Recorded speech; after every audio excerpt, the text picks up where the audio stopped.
Bíblia em Tiago capítulo 4.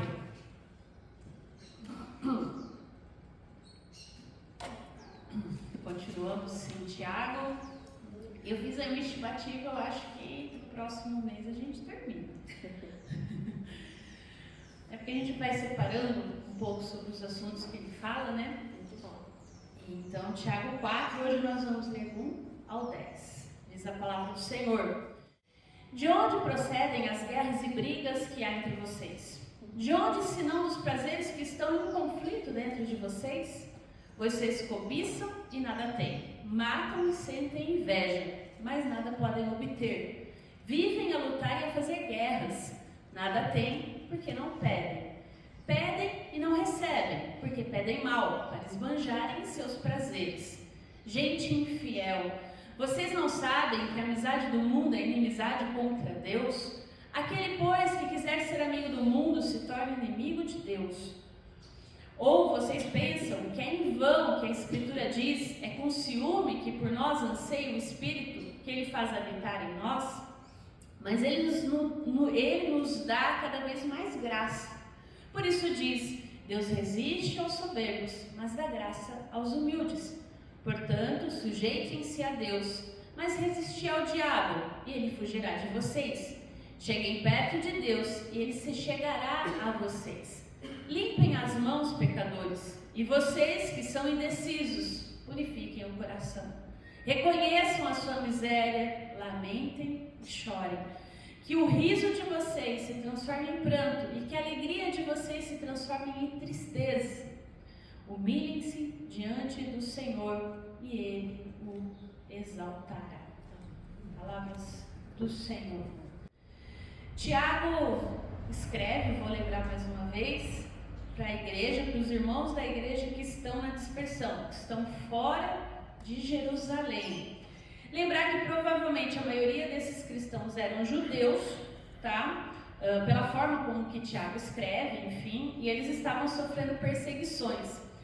E eu queria pensar com vocês, eu citei muito superficialmente essas perseguições, né? Mas muito provavelmente essas perseguições não eram dos romanos, como alguns pensam, mas muito provavelmente dos próprios judeus não convertidos ao cristianismo. Por quê? Porque essa carta, ela é por volta do ano 50, 60. Até então o Império Romano não estava preocupado. Porque o que acontecia? Eles eram judeus que se converteram ao cristianismo e até então, para quem estava de fora, o cristianismo era uma seita judaica e os judeus tinham alguns benefícios do império, né? Eles não precisavam fazer um culto ao imperador, por exemplo. Eles tinham uma negociação que eles poderiam fazer o culto lá na sinagoga e no templo no sábado e estava tudo certo. Então, quem provavelmente estava perseguindo esses irmãos eram os seus próprios conterrâneos, seus próprios irmãos de sangue. Por isso que Tiago, se a gente vê lá no capítulo 2, verso 2, ele vai falar, portanto, se entrar na vossa sinagoga. É importante a gente pensar, então, que aqui para Tiago, ele está escrevendo para essa igreja dispersa, mas ele ainda está tratando essa igreja como sinagoga. Não ainda com o nome de igreja, como a gente vai conhecer depois, né? Então, esses primeiros cristãos judeus, eles provavelmente copiavam até a liturgia da sinagoga, a ideia do culto, só agregando a isso a celebração dos sacramentos, né, que é o que a gente tem hoje nos nossos cultos, muito provavelmente. Então, diante disso, eles estavam sofrendo algumas perseguições, como pressão econômica, doença, problema de viver a sua fé com autenticidade, eles estavam sofrendo por causa disso, né? E lembra que no sofrimento vinham as provações, vinham as tentações, e aí tem a tentação de não ouvir a Deus, de falar aquilo que não deve, de irar-se, né? E Tiago agora vai tratar aqui, basicamente, vamos pensar, a partir do que a gente viu também a semana passada, que quem não aborda a sua vida com a sabedoria do alto, muito provavelmente vai ter conflitos. E nesses conflitos é muito fácil você explodir, você estourar, enfim, né? E o que Tiago vai tratar aqui, então, é sobre a origem desses conflitos. E aí ele vai dizer, então, basicamente, né, que se a gente fica irado, se a gente se deixa levar pela sabedoria de baixo, é porque no fundo a gente ama o mundo. E aí lembre que Tiago não trata o mundo como o universo, como a criação, né? O mundo como a gente entende hoje, o natural, né? Onde tem vento, tem... Não, ele está falando aqui de mundo como um sistema de valores, tá? Então, como a gente hoje na igreja costuma falar, isso é coisa do mundo, né? A gente às vezes, ao invés de falar que uma música é secularizada, a gente fala que é música do mundo. Aí eu fico pensando de onde que é a música que não é do mundo, né? De que planeta que vem. A gente usa esse termo de uma forma até meio equivocada, mas que não está errado, tá? Não é uma ideia totalmente errada, né? Eu falar, uma coisa é do mundo, né? Não é equivocado, você não tem problema, isso não está errado, tá bom? Mas assim, eu não vou abordar por esse lado, vou pensar, então tal coisa é mundana, né? E tal coisa é sagrada, porque não é assim também que a gente entende todas as coisas. Então eu queria pensar com você que essa ideia então de sistema de valores corrompido, regido pelo pecado, que aí é essa ideia então que Tiago vai estar tratando, basicamente. Então quando você pensa que uma coisa é do mundo, então é porque ela está com um sistema de valores corrompido, de alguma forma, né? O pecado entrou nesse sistema, nessa forma de ver e enxergar as coisas. Então, o que acontece hoje, já aconteceu lá atrás. Então, nada novo debaixo do sol, já diria o sábio. Existe sempre essa dança entre a cultura, então, secularizada, vamos pensar assim, e a cultura da igreja, daqueles que buscam o Senhor, que vai muito além dessa ideia das instituições, né? Que é aquilo que acontece no nosso coração. Eu sempre tenho trabalhado essa questão do coração, que é importante a gente enfatizar a orientação, o propósito entre o que você faz, seja aqui dentro da igreja ou seja fora, tem uma linha muito tênue para saber se você está fazendo para Deus ou para você. E é isso que a gente vai entender um pouco aí.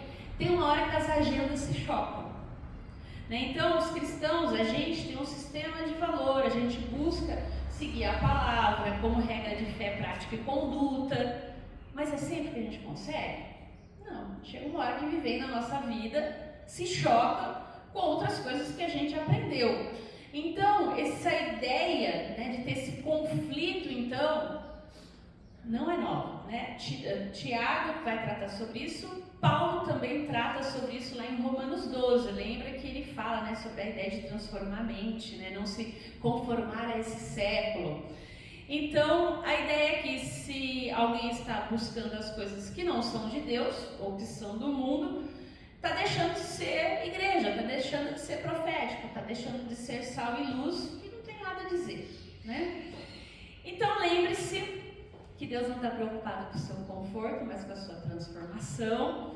E Tiago, então, vai alertar essas comunidades dispersas que, assim, que eles estão tão preocupados com a manifestação externa, mas que não é isso que Deus está preocupado. Isso vale para a gente hoje, porque o que ele vai trabalhar é que a origem dos conflitos, da ira que acende no nosso coração, é um problema do coração, é um problema interno e não externo. Então não importa a roupa que eu uso, né? Porque às vezes a gente pensa muito nessa ideia de ser crente, de ter uma roupa, de ter uma conduta tal, mas e o coração? Tiago trabalha nesse texto então a origem dos conflitos para quem vive pela sabedoria de baixo e como tratá-las então se você quer viver uma vida realmente que agrada o Senhor, buscando a sabedoria de cima. E aí Tiago, ele como sempre pega pesado, né? Você vai lendo aqui, você vai levando cada lapada que você fala, nossa, vai devagar, calma, parece que você está irado, você está nervoso. Mas olha só, o que ele vai trabalhar então aqui? Vamos ver dos versículos de 1 a 4. Aqui não vai dar para voltar, eu vou voltar no texto, para deixar para quem não está com a Bíblia, que às vezes é legal a gente ir olhando. Tiago então vai falar da amizade com o mundo, da amizade com os prazeres que conflitam dentro da gente. É aquela ideia que a gente também tem de Paulo falando da carne e do espírito, né? Que ele trabalha bem em Gálatas, é a mesma ideia. Tiago está bebendo na mesma fonte, tá? Então, carne aqui é a realidade da existência humana, que ela está sujeita ao pecado, que é assaltada, né? Então, por prazeres. E aí eu queria pensar com você que alguns prazeres são positivos, ilícitos, né? Como comer, como descansar, como ver uma obra de arte, como ouvir uma boa música, como prazer sexual. A questão é como nós atendemos tais prazeres. Então, a lugar, a método, a orientação da palavra do Senhor, né? Então, para a gente usufruir essas coisas. Então, quando a gente vive apenas para buscar o prazer, nós temos o que é muito conhecido e muito chamado como hedonismo, ou seja, é uma antiga filosofia grega onde a razão final daquilo que qualquer coisa que eu faça é o quê? É o prazer. O prazer pelo prazer. Então a busca do prazer, da paz, da satisfação é uma das coisas que impulsiona qualquer ser humano a viver. Mas quando a gente olha para termos bíblicos, Deus não é um Deus que castiga e quer ver o nosso sofrimento também, porque pode ser que você fale assim, então Deus é tão mal que quer me ver sofrer, né? E muitos de nós às vezes crescemos tendo essa impressão de Deus, que Deus não quer que a gente sinta prazer, que Deus não quer que a gente se alegre. Mas se você lembrar do primeiro regra lá do Catecismo de Fé de Westminster, qual é o fim do homem? Louvar a Deus e gozá-lo. Ou seja, o nosso deleite precisa estar primeiramente no Senhor e não nas coisas, e não no próprio prazer, mas em Deus. Então o prazer em si não é pecado, tá? Mas quando ele vira um fim em si mesmo, o prazer pelo prazer, a razão da minha existência, na verdade eu estou buscando o prazer e não a Deus. Aí ele torna um ídolo. Ele se torna um Deus para mim. E a gente sabe que nós vivemos hoje uma sociedade onde o quê? Você quer buscar uma experiência de prazer. Seja na comida, seja no sexo, seja nos relacionamentos. Se um amigo fala que você não gosta, ele não é seu amigo, porque você quer se sentir bem. Você quer ter prazer. Não tem problema em se sentir bem. A questão é se eu vivo só para isso. É isso que Tiago está abordando. Quando uma pessoa ela está dirigida apenas pela busca do prazer, ela entra em conflito com os outros. Por quê? Porque frequentemente o meu prazer vai implicar no desprazer de alguém. Né? Então, para que eu possa ser feliz, alguém vai estar infeliz. Funciona assim. Para que eu obtenha aquilo que eu desejo, eu vou ter que passar a perna em alguém. Talvez eu precise enganar alguém, talvez eu precise entristecer alguém. E na busca desenfreada por esse prazer, por essa satisfação, vem os conflitos, vem as guerras e vem as contendas. Então, as origens de todo conflito e a natureza pecaminosa do ser humano, dirigida para o seu reino autocentrado, para si mesmo, pela busca da satisfação pessoal acima de todas as coisas, da sua família, do seu trabalho, da sua igreja, vai gerar conflito. Então, o ser humano, ele afirma que ele tem o direito de ser feliz. É o que a gente mais escuta por aí, né? Eu quero ser feliz. E aí, se a gente olhar para o casamento, por exemplo, né, talvez essa pessoa fale para Deus, Senhor, o homem, essa mulher, ou então a mulher, olha, esse homem que o Senhor me deu não me dá mais satisfação. Eu estou vivendo faz mais de 15 anos com essa pessoa. Não dá, né? O que eu faço? Eu troco. Né? Estamos aí com o maior índice de divórcio de todos os tempos. A média do casamento é 10, 15 anos. Chega uma hora, não vou tratar isso, não. Vou trocar. A gente quebra o voto do casamento, desobedece a palavra de Deus, por quê? Por causa do prazer. Eu quero ser feliz, eu quero estar bem, eu não quero resolver conflito. Se tem conflito, tem alguma coisa errada. Né? A gente parte desse pressuposto muitas vezes. E a questão é que, na verdade, o prazer tornou-se um ídolo. Tornou-se um ídolo desse tempo. E como diria Tim Keller em Deuses Falsos, um ídolo nunca entrega o que promete. Ele promete tudo, mas ele nunca entrega o que ele promete. Como nós temos falado até aqui, é um problema de coração que envolve adoração. Porque, na verdade, o que eu estou adorando? A mim mesmo. Eu quero prazer, eu preciso ficar bem, eu quero me sentir bem. Então, na verdade, não é Deus, não são os valores do reino, não é nada disso. É o meu ego e não o eterno. Então eu me volto para mim. Então, essa busca desenfreada pelo prazer leva a pessoa a fazer qualquer coisa. Não estou falando que, olha, então Gisele, não pode separar, não dá. Às vezes, quando a gente tem o voto quebrado, a gente tem várias coisas aí que não sucederam bem, às vezes é melhor para todo mundo. Tem hora que não dá mais, A pessoa está tão centrada no seu ego que ela não enxerga, ela não vê Deus, ela não quer nada, ela quer o seu prazer. Não importa como. Então, às vezes, a nossa função é orar para Deus mostrar para essa pessoa que ela está, na verdade, adorando o Deus errado. E não adianta ela adorar a si mesma. Então, tem coisas que a gente não vai mudar. Depende do Espírito de Deus.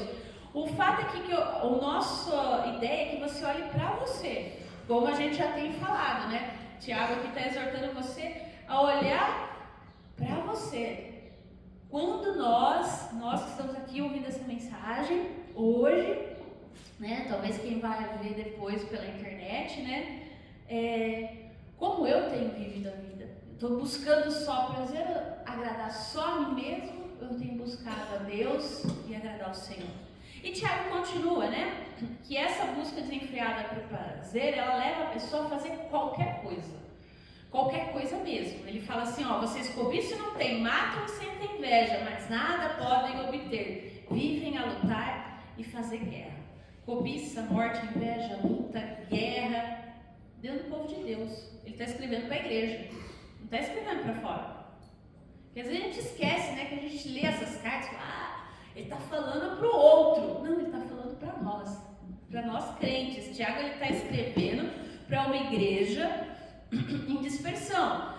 A gente não sabe qual era a situação real, se realmente alguém matou alguém, se teve alguma briga, que realmente tenha acontecido algo dessa forma.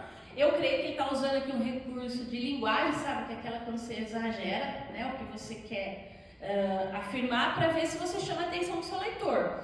Então o fato é que ele está dizendo, olha, vocês estão dispostos até a matar para satisfazer os prazeres de vocês. Vocês desejam que outra pessoa morra. Só que Deus frustra esses planos. Vocês cobiçam e vocês não têm. Vocês invejam, matam, mas não obtêm. Vivem a lutar, a fazer guerra, mas não alcançam nada, porque não pede. Quando o outro não faz o que a gente quer, a gente pune o outro, A gente mata essa pessoa de alguma forma. Talvez não literalmente, mas fazemos jogos emocionais e psicológicos como ninguém. Quando a gente quer punir o outro, quando a gente faz joguinho emocional, é isso que a gente está fazendo aqui. Até quando a gente consegue o que quer, a pessoa que vive pelo prazer não fica satisfeita. Nunca está bom. Nunca é suficiente. O coração sempre quer mais. Por isso que, muitas vezes, a pessoa que vive pela sabedoria de baixo, que está vivendo dessa forma, é uma pessoa conflituosa. Todo lugar que ela vai tem briga, tem contenda, tem discussão. Por quê? Porque o egoísmo em busca da satisfação pessoal o tempo todo. Ela vive num reino autocentrado para si mesma. É sempre o outro que está errado, nunca ela. E é para a gente refletir, será que a gente às vezes não é assim? É sempre o outro? Eu sou um anjo de candura, E viver assim, segundo Tiago, impede as nossas orações. Olha o que ele fala. Pedem e não recebem, porque pedem mal, para esbanjar nos seus prazeres. As pessoas que vivem assim até hora, vêm na igreja, era a igreja, pede, mas não recebe. Deus não costuma atender essas orações. Ele não tem prazer em atender, porque existe uma forma correta de orar a Deus. A forma que Deus atende é quando a gente pede para que Ele esteja fazendo a vontade dEle. E não tem problema nenhum de você pedir algo específico. Senhor, me abençoa com o trabalho, onde eu possa sustentar a minha família. Você pode fazer orações específicas. E se for a vontade de Deus, Ele vai abençoar. Não é essa a questão. A questão é para que eu estou pedindo. É só você observar as suas orações. Sabe aquela oração cheia de eu isso, eu aquilo, para mim? Para mim. Né? Então, raramente uma pessoa assim ora pelos outros. Ela só olha para a vida dela. Ela pede a felicidade de si mesma, mas nunca do outro. É para a gente pensar. Né? A pessoa ela é objeto. Ela, si mesma, é objeto da preocupação das suas orações. Nunca o outro. Né? Vendo Deus como aquele que tem a obrigação de atender e satisfazê-la, inclusive. E se Deus não atende, Deus é mau.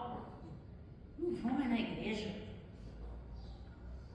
Não vou, Deus não existe.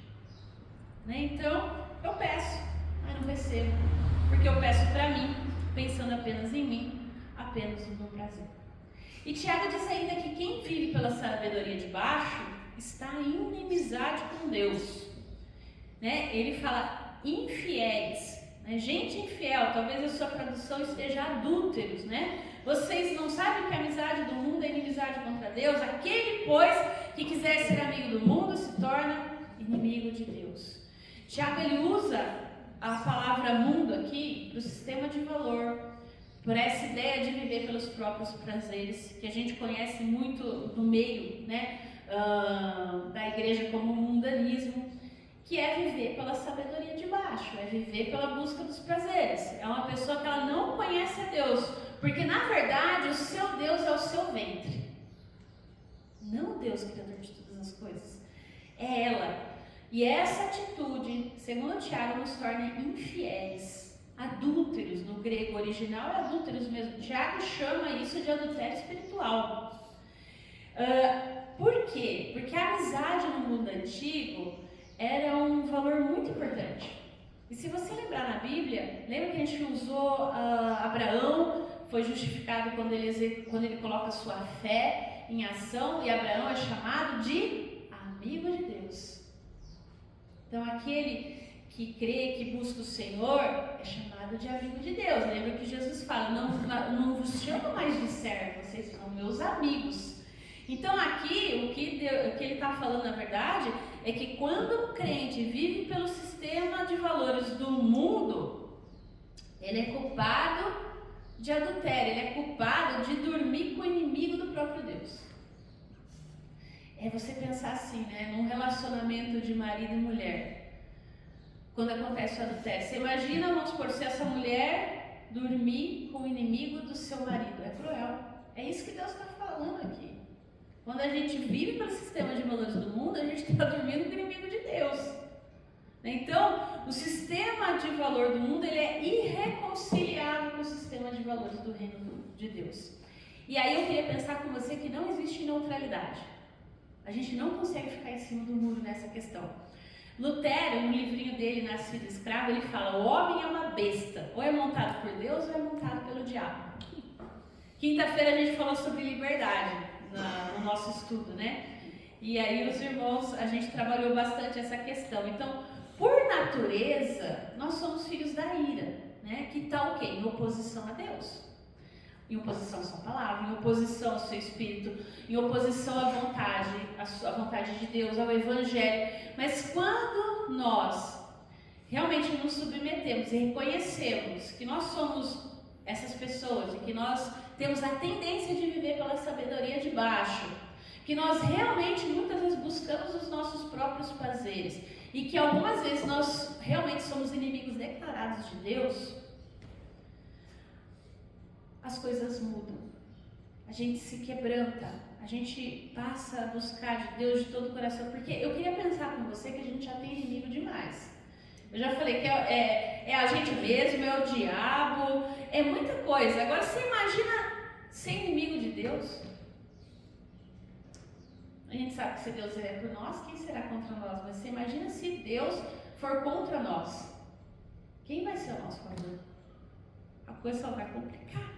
Então, viver com a sabedoria de baixo, viver dessa forma é fazer com que Deus se torne nosso inimigo. É virar ele contra a gente.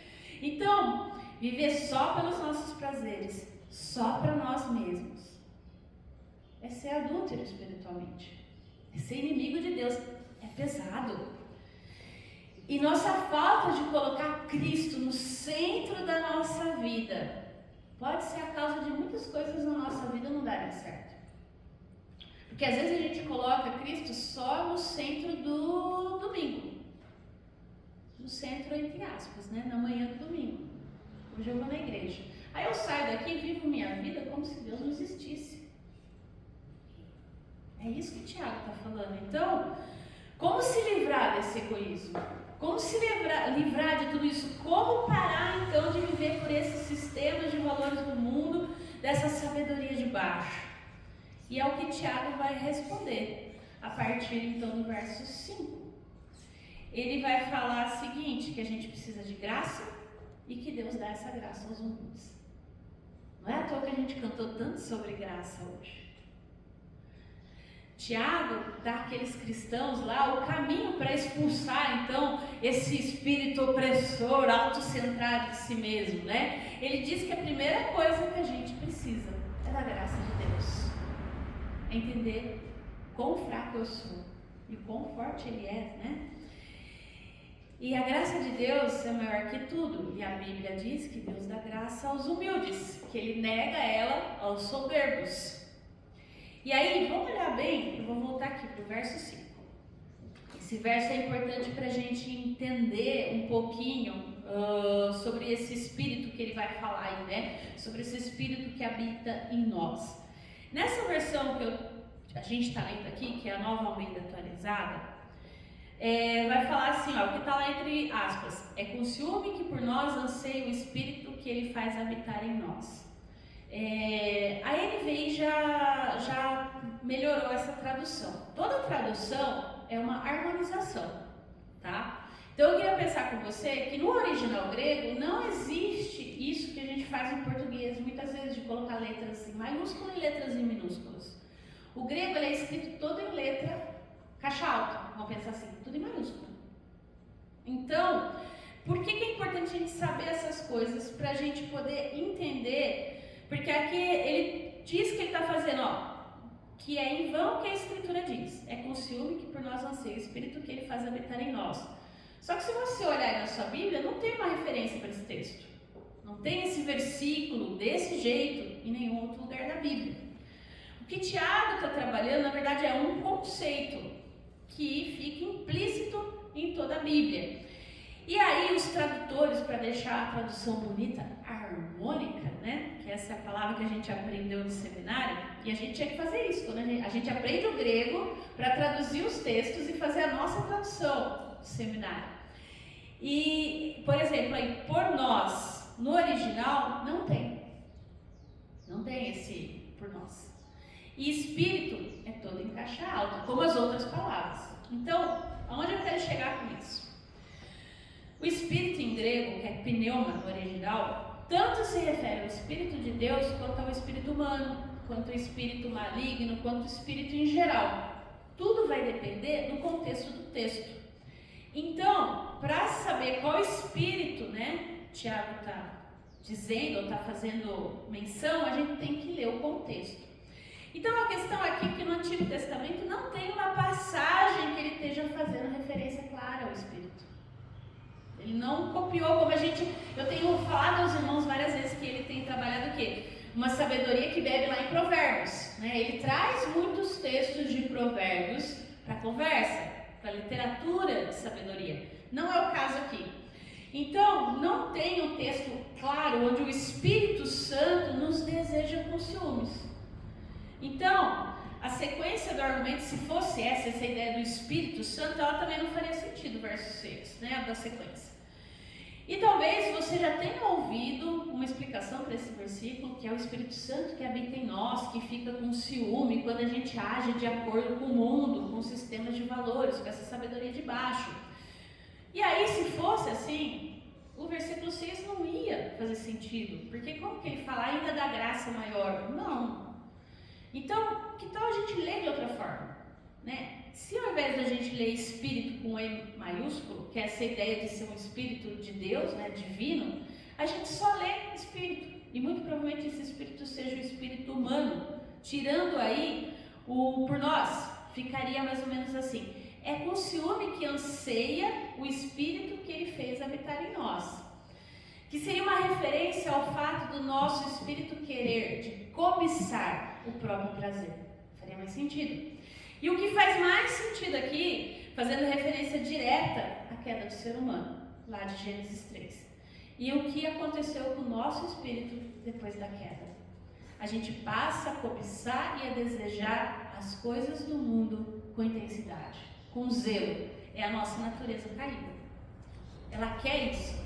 E aí a graça de Deus, todavia, é maior do que essa cobiça do nosso espírito, do que os desejos pecaminosos.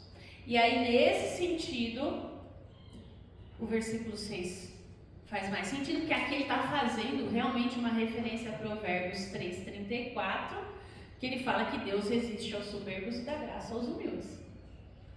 Então, o que nós precisamos é da graça de Deus.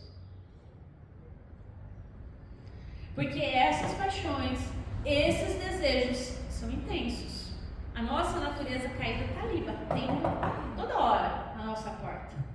O espírito humano, ele quer essas coisas.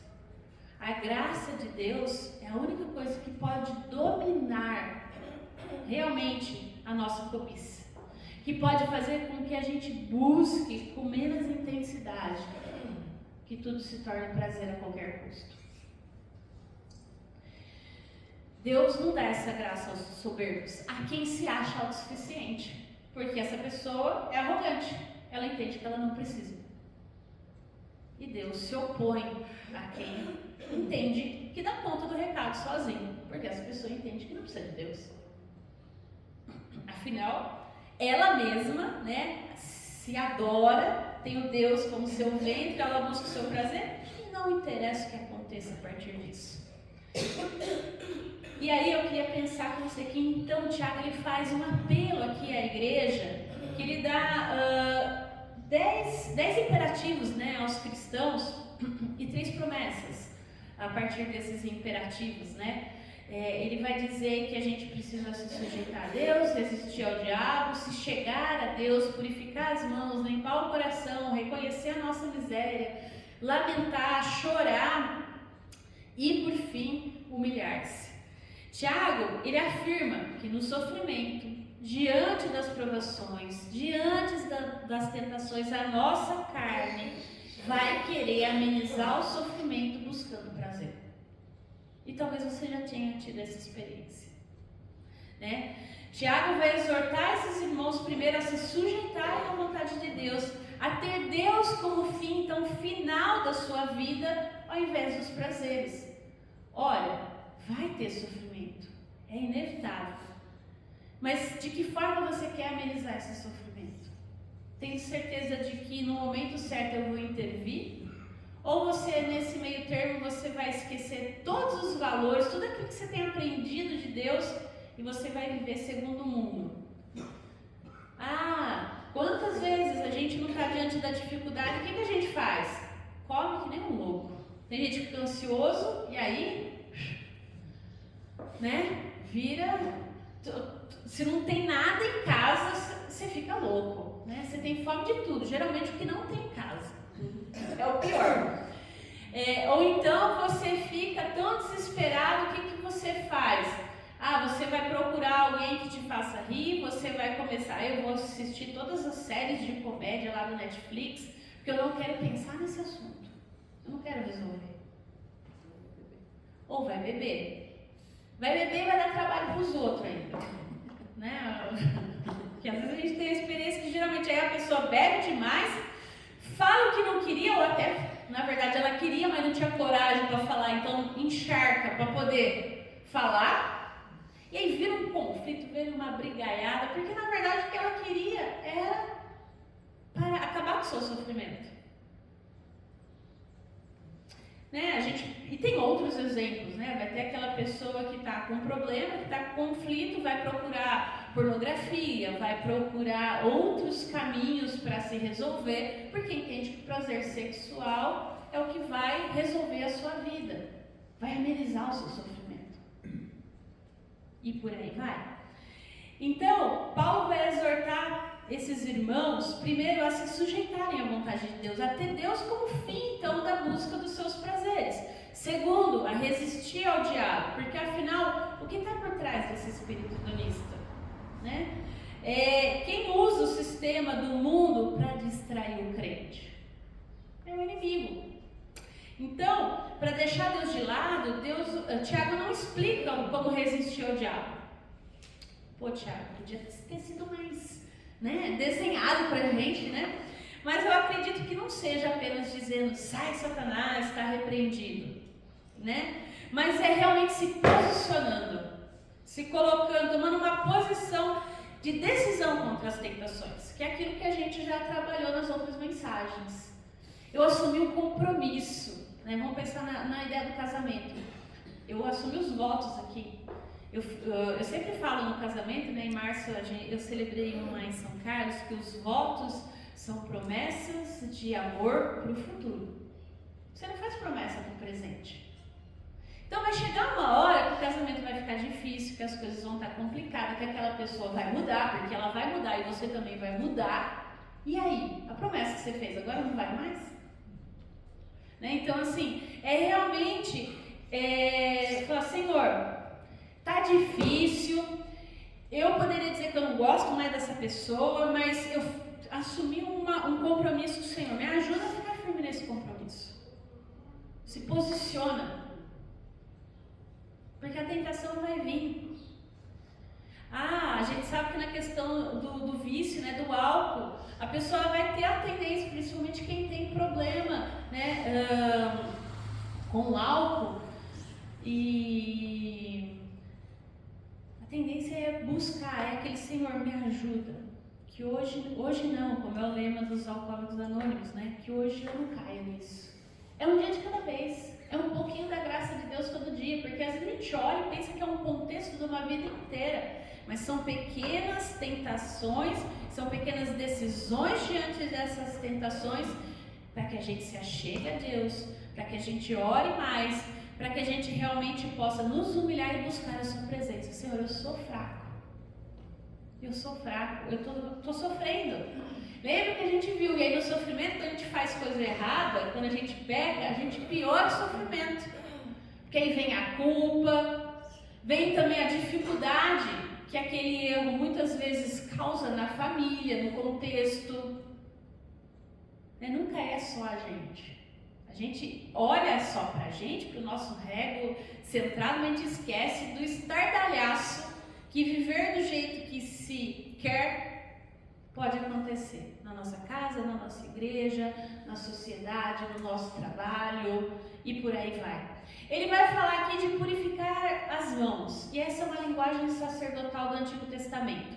As mãos, né, são símbolos do que nós fazemos. Então, é parar de fazer o que é errado mesmo. É purificar a mão, é parar de tomar atitude que vai contra a palavra de Deus. E nesse sentido, o Tiago pega mais pesado ainda, porque quando ele chama os crentes de pecadores, é o único lugar no Novo Testamento que acontece isso. Ele chama, fala, olha, é o seguinte, vocês têm um ânimo dobre. Em algumas traduções vai estar desse jeito. Ou seja, vocês são inconstantes. Então, lava a mão, limpa o coração, firma o propósito com Deus. É realmente ele dando na cara, toma atento, você é crente. Ou você vive como crente, ou você para de falar que é crente. E por isso que a gente sofre tanto no nosso dia. Quantas pessoas a gente tem aí falando que são crente e dão mau testemunho? E a gente escuta, outro dia eu não lembro o lugar, eu só escutei a pessoa falando assim.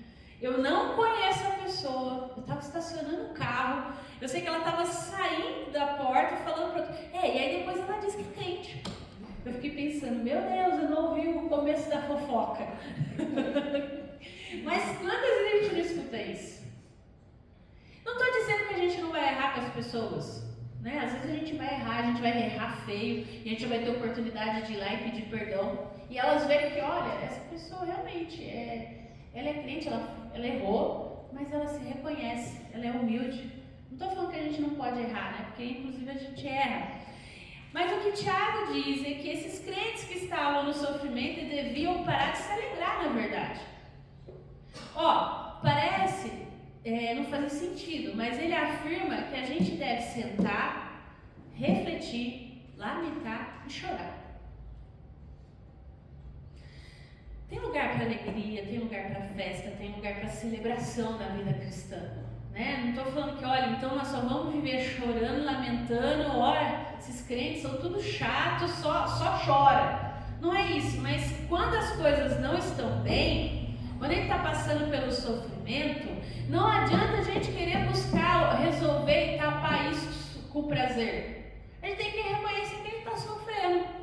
E a gente tem que parar, refletir, lamentar e chorar. É parar de fingir que está tudo bem. Já diria o poeta que mentir para si mesmo é sempre a pior mentira. E quem ri demais é desespero, né? É fato. Então, quando as coisas não vão bem, a gente precisa rasgar o nosso coração na presença de Deus. Reconhecer que a gente precisa dele. E é isso que Tiago termina falando. Humilhe-se na presença de Deus. E aí, diante dos conflitos da vida, a gente sempre vai ter a chance de nos examinarmos, de olhar para dentro de nós e perguntar com qual sabedoria nós estamos resolvendo a nossa vida. Qual é a nossa reação diante do sofrimento? Tiago vem propondo uma autoavaliação o tempo todo para esses crentes. Esse monte de pergunta retórica, né, é para refletir, é para pensar. Será que uma boa parte dos problemas, dos sofrimentos que eu enfrento na vida não vem de mim mesmo, que piora as coisas? Será que não é do nosso coração, que vive por um sistema de valor que não é o de Deus, que deseja, que quer muitas coisas que Deus não deseja, que Deus não quer? Da nossa falta de sabedoria, de fato, do nosso amor ao mundo, do nosso egoísmo? E a partir disso eu queria fazer as aplicações a partir das 3 promessas, porque eu falei que tem 3 promessas, né? Não é só também chulapada, ele coloca 3 promessas aí pra gente. No verso 7 ele diz assim, quando nós nos sujeitarmos a Deus e resistirmos ao diabo, o diabo fugirá de nós. Uma hora a tentação acaba, uma hora ele cansa, porque ele sabe que a gente está buscando em Deus força para ficar firme diante da dificuldade. A segunda promessa está no verso 8, diz: Deus se achegará a nós. Como é bom ser amigo de Deus, como é bom estar na presença de Deus, porque Ele vai se achegar a nós, e se Ele é por nós, quem será contra nós? E a terceira promessa, que está no verso 10, ele fala: humilhem-se diante do Senhor e Ele os exaltará. A gente quer ser exaltado por Deus ou pelos outros? Conhecer a verdadeira felicidade de fato, a verdadeira alegria, ou aquela que é momentânea, aquela que promete e não entrega? Porque Deus, Ele promete e Ele entrega. Então, diante das inúmeras adversidades da vida, a gente não consegue evitar o sofrimento, mas a gente pode piorar o sofrimento vivendo de forma egoísta, vivendo com a sabedoria de baixo, cedendo às tentações que aparecem, buscando no meio do sofrimento os nossos próprios prazeres, vivendo o nosso reino autocentrado. E por isso tanto crente por aí sofre, e por isso que às vezes a gente sofre. E a gente já sofreu em algum momento da nossa vida. E para que isso não continue acontecendo, só tem um caminho: a graça de Deus. Buscar o Senhor de todo o coração, para que o seu poder seja nas nossas vidas. Eu quero deixar essa frase com você, do Paul Tripp. Ele fala: aqui está um dos mais belos frutos da graça, um coração contente, mais dado à adoração do que à murmuração, e mais dado à alegria da noiva do que a ansiedade dos desejos. Entenda, uma vida formada e guiada pelos nossos desejos egoístas é uma vida marcada por decepção. A gente vai se decepcionar.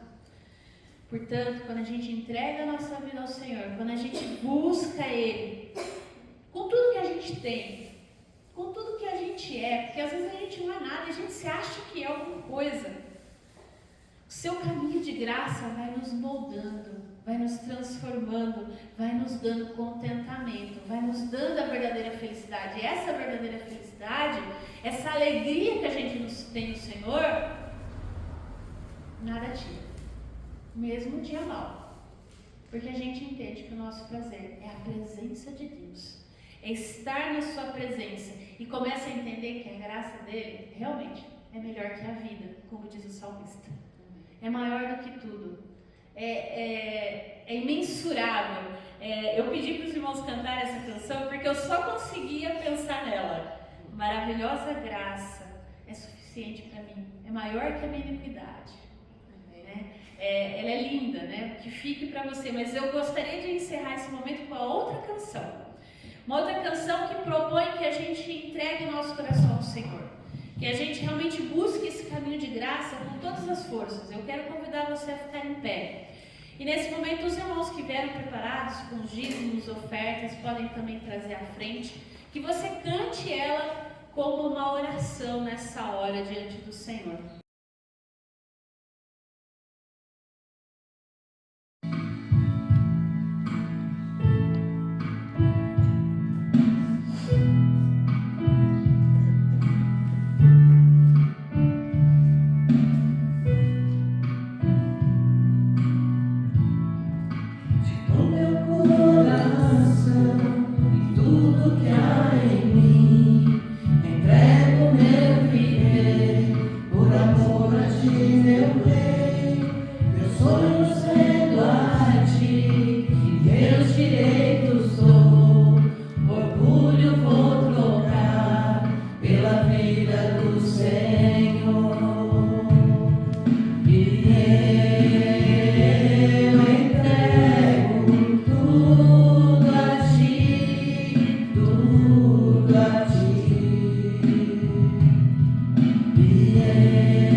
Que diante, ó Deus, do sofrimento, da dor, da dificuldade, busca, ó Deus, artimanhas.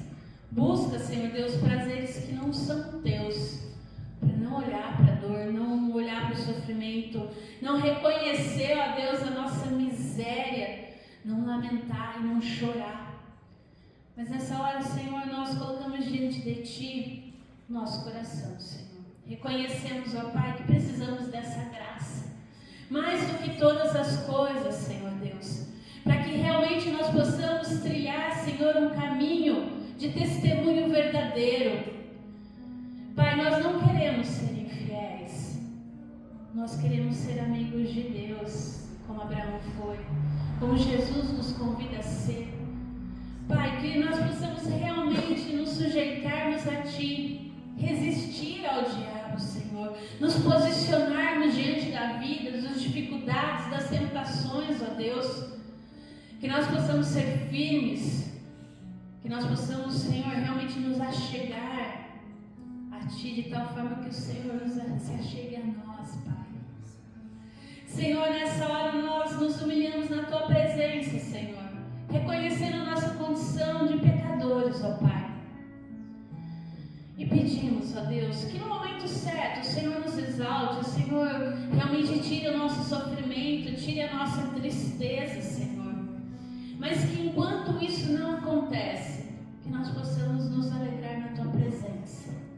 Naqueles pequenos momentos do nosso dia a dia, onde o Senhor senta conosco para tomar um chá, tomar um café.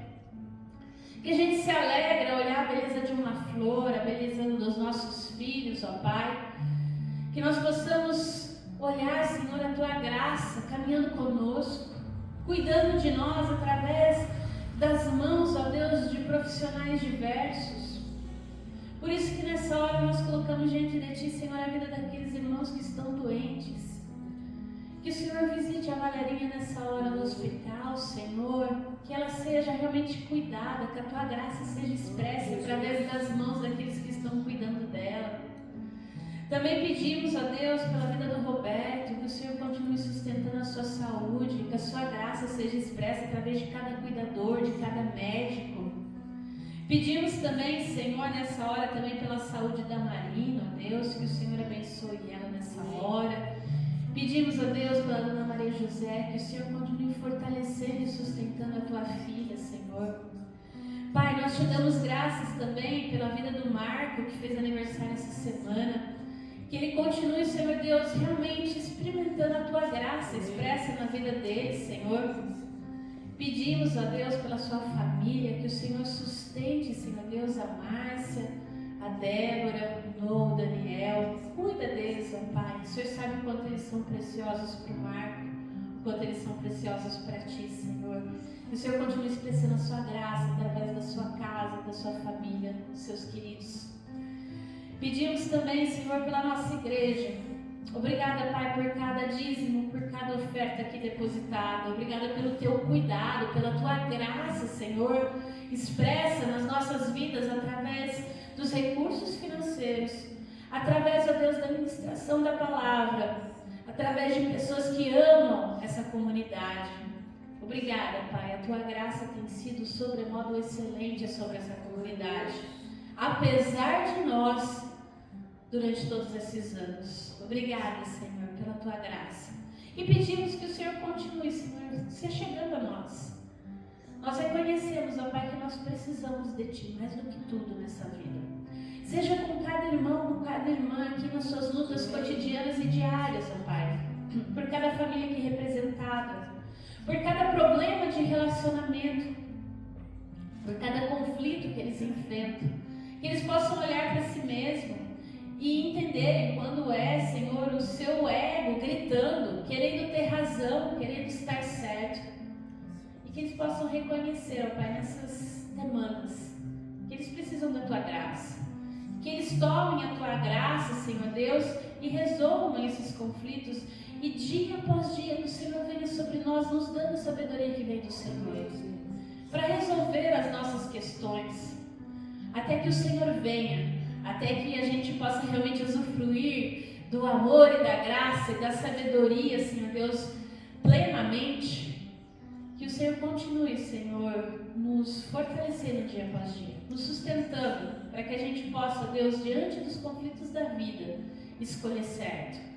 Para que a gente não se ire, porque na verdade a nossa ira é a expressão do nosso ego não atendido.